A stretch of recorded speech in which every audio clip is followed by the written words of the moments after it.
तो आज हम बात करने वाले हैं एटोरिकॉक्सेप के बारे में। ये एक सिलेक्टिव कॉक्स-2 इन्हिबिटर है और हम इसकी पूरी क्लिनिकल प्रोफाइल को आसान भाषा में समझेंगे। सोचिए एक ऐसी पेन किलर के बारे में जो आइब्यूप्रोफेन जितनी ही असरदार हो पर पेट के लिए एकदम सेफ। सुनने में तो कमाल लगता है ना? यही वादा था दवाओं के इस नए क्लास का। लेकिन असल कहानी इतनी सीधी नहीं है, इसमें कई पेंच हैं। तो आज हम क्या क्या देखने वाले हैं? सबसे पहले समझेंगे कि जो पारंपरिक NSAIDs थीं उनमें दिक्कत क्या थी। फिर देखेंगे कि दर्द पर सीधे असर करने के लिए कॉक्स-2 इन्हिबिशन का तरीका कैसे काम करता है। हम क्लिनिकल ट्रायल्स के सबूत भी देखेंगे कि ये दवा कितनी असरदार है। और हाँ, इसके पेट पर होने वाले फायदों और दिल और किडनी पर होने वाले जोखिमों दोनों को तौलेंगे। आखिर में हम इसका एक पूरा सारांश देखेंगे। ठीक है, तो शुरू करते हैं। सबसे पहले ये समझना जरूरी है कि दशकों तक डॉक्टर्स के सामने एक बहुत बड़ी चुनौती क्या थी। कई सालों से सूजन से जुड़ी तकलीफों के लिए NSAIDs ही स्टैंडर्ड इलाज रही हैं। मतलब ये दवाएं दर्द, बुखार और सूजन को तो कम करती थीं, लेकिन इनके असरदार होने की एक कीमत भी थी। और यही सबसे बड़ी मुश्किल थी। मतलब जिस मैकेनिज्म से ये दवाएं आराम देती थीं, ठीक वही मैकेनिज्म नुकसान भी पहुंचाता था। और इसका सबसे ज्यादा असर पड़ता था पेट के अंदरूनी परत पर।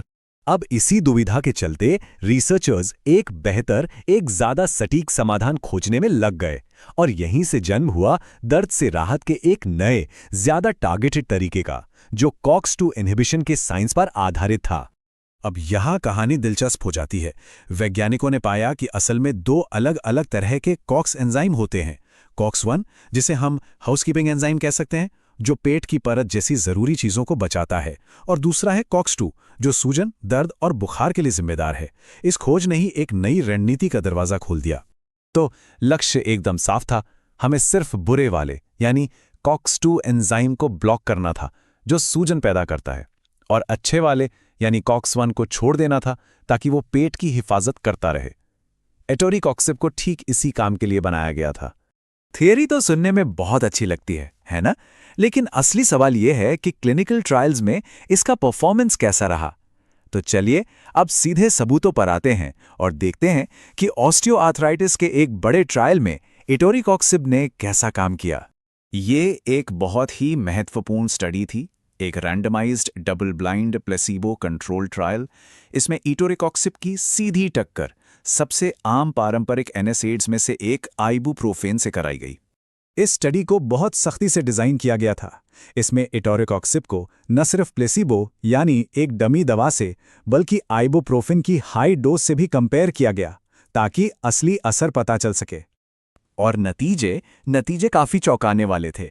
स्टडी ने साफ तौर पे दिखाया कि एटोरिकॉक्सेप का असर प्लेसिबो से तो कहीं बेहतर था ही, बल्कि ये आइबुप्रोफेन की एक फुल थेरेप्यूटिक डोज के बराबर असरदार था। मतलब ऑस्टियोआर्थराइटिस के दर्द और फंक्शन को ठीक करने में ये बिल्कुल आइबुप्रोफेन के बराबर काम कर रहा था। ठीक है, तो ये तो साबित हो गया कि दवा दर्द में असरदार है, लेकिन उस वादे का क्या हुआ कि ये पेट के लिए ज्यादा सेफ होगी? क्या वो वादा पूरा हुआ? इसका जवाब हमें एज ट्रायल के डेटा से मिलता है, और यहां फर्क जमीन आसमान का था।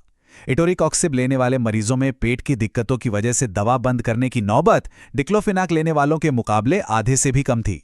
ये एक बहुत बड़ा अंतर था।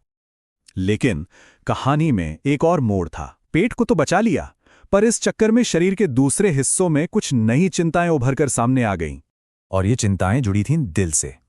देखिए, होता क्या है कि जब आप सिर्फ कॉक्स-2 को रोकते हैं तो शरीर में एक तरह का इम्बैलेंस पैदा हो सकता है। इससे खून के थक्के यानी क्लॉट बनने का खतरा बढ़ जाता है। और यही वो वजह है कि रेगुलेटरी बॉडीज ने इस क्लास की दवाओं को लेकर कार्डियोवैस्कुलर रिस्क की चेतावनी जारी की। कई ट्रायल्स के डेटा को मिलाकर देखने पर एक और बात सामने आई। पैरों में सूजन यानी एडिमा की दर तो लगभग बराबर थी, लेकिन एटोरिकॉक्सेप लेने वालों में प्लेसिबो के मुकाबले हाई ब्लड प्रेशर के मामले ज्यादा देखने को मिले। तो इन सारे सबूतों को सामने रखकर अब सवाल ये उठता है कि एटोरिकॉक्सेप को क्लिनिकल प्रैक्टिस में कैसे इस्तेमाल किया जाना चाहिए। इसका सही तरीका क्या है?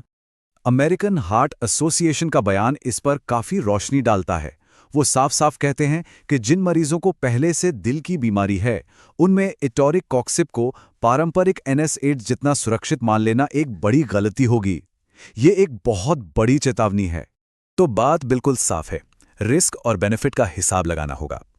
इटोरिकॉक्सिब उन मरीजों के लिए एक अच्छा ऑप्शन हो सकता है जिन्हें पेट से जुड़ी परेशानियां होने का खतरा ज्यादा है, लेकिन उनका कार्डियोवैस्कुलर रिस्क कम है।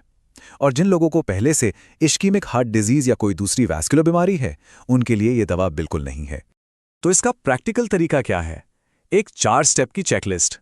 सबसे पहले मरीज के पेट से जुड़े रिस्क को आंकें। दूसरा, उनके दिल से जुड़े रिस्क की जांच करें।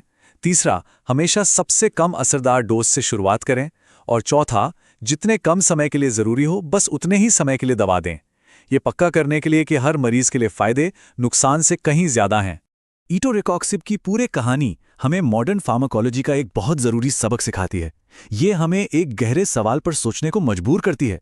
आज के दौर में जहां हम टारगेटेड थेरेपी की बात करते हैं, वहां हम किसी एक अंग को होने वाले फायदे और पूरे शरीर पर पड़ने वाले जोखिमों के बीच सही संतुलन कैसे बना सकते हैं? ये आने वाले समय में पर्सनलाइज्ड मेडिसिन के लिए एक बहुत बड़ी चुनौती है।